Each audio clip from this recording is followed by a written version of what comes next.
تو ظاہر سی بات ہے کہ وہ حکیم امت کا لقب پانے والے شخص تھے، دور دین تھے، ویژنری تھے، دیکھ رہے تھے معاشرے کو کس کی ضرورت ہے، تو وہی راستہ جو اپنایا معاشرے کو سدھار اور مستحکم کرنے کا، وہ ایجوکیشن کا راستہ اپنایا۔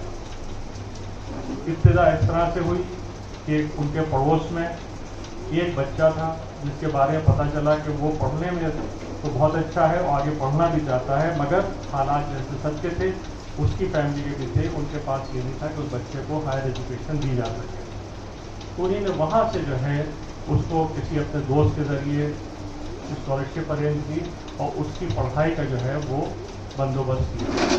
وہی بچہ جو ہے وہ پڑھائی مکمل کر کے کامیاب سینٹرل گورنمنٹ کا آفیسر بنا، اور اس نے اپنے حالات نہیں بلکہ اپنے پوری فیملی کے حالات بدلے، اپنے بھائیوں کے بہنوں کے حالات بدلے، اور آپ سمجھ سکتے ہیں کہ تعلیم جو ہے وہ کیا کر سکتے ہیں۔ تو سب سے پہلا جو کام ہوا وہ یہ اسکالرشپ کا ہوا کہ بچوں کو اسکالرشپ دی جاتی تھی، میرٹ کم میز بیسس پر، وہ بچوں کو کہ جن کے پاس ٹیلنٹ تھا مگر ان کے پاس مینس نہیں تھے کہ وہ آگے بڑھ سکیں۔ یہی پروگرام جب آگے بڑھا تو لوگ بھی جڑے ان سے، اچھے لوگ جڑے، سوچ بڑھی، اور سب نے یہ ایک تجویز رکھی کہ اسکول بھی ہونا چاہیے۔ تو ایک اسکول جو ہے وہ گولا گنج میں، جہاں پر گلاب کا آفس ہوتا تھا، اس کے پشت پر ایک کمرے سے جو ہے وہ 17 یا 15 بچوں سے اسکول کی ابتدا ہوئی۔ پھر وہی اسکول جو تھا وہ 1 سال کے اندر اس سڑک کے اس پار ایک گھر تھا، اس کرائے کے گھر میں آیا۔ وہاں سے جو ہے وہ پھر اللہ کا کرم ہوا کہ یہ زمین فراہم ہوئی۔ یہ جو ہمارے بزرگ یہاں تشریف فرما ہیں ان کو پتہ ہوگا یہ زمین جس پر یونٹی کالج آباد ہے اس کی کیا صورتحال تھی۔ آج ہی کل کے موسم میں یہ جو ہے جھیل ہو جاتی تھی، اور اس میں بھینسیں جو تھی وہ نہاتے ہم نے خود دیکھی۔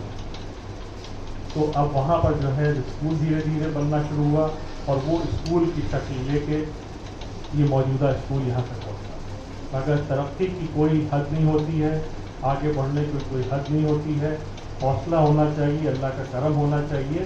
تو ابھی بہت آگے بڑھنے کی ضرورت ہے، جس رفتار سے زمانہ جا رہا ہے اس حساب سے آگے بہت بڑھنے کی ضرورت ہے۔ تو یونٹی کالج فارم ہوا، اس کے بعد جو ہے وہ پھر این یو کالج علی گڑھ میں بنا، جو کہ ریزیڈینشیل اسکول ہے۔ امداد امام صاحب ابھی یہاں تشریف فرما ہے، یہ ابھی وہاں پر دورہ کر کے آئے ہیں، اور دیگر حضرات ہو سکتا ہے وہاں جا گئے ہوں، ہم نے دیکھا ہو، تو وہاں بھی اسی طرح سے، مگر وہ ریزیڈینشیل اسکول ہے۔ پھر اسی طرح سے کچھ لوگوں کے ساتھ مل کے الہ آباد میں اسکول کی ابتدا کی گئی۔ یہاں پر ووکیشنل ٹریننگ سینٹر ITI کے طور پر شروع کیا گیا۔ تو یہ ایک چیزیں آگے بڑھتی رہیں ایجوکیشن کے سلسلے میں۔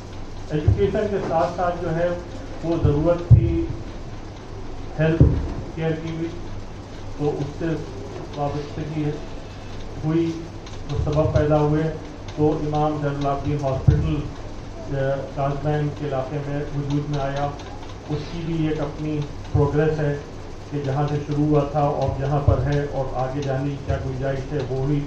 اسی طرح سے قبر صادق صاحب جس طرح سے ویژن رکھتے تھے، تو انہی نے اسی طرح سے جو ہے وہ فیض المسلمین ٹرسٹ میں، میرا ایجوکیشنل ٹرسٹ نہیں ہے، وہ ایک الگ ٹرسٹ ہے، اس کے بانی الگ ہیں، اور ان لوگوں نے بھی سرپرستی میں قبر صادق صاحب کی مل کے اور بہت ہی شاہکار کام کیا، ایک میڈیکل کالج قائم کیا جو کہ اب بڑھ کے جو ہے میڈیکل یونیورسٹی ہو گئی۔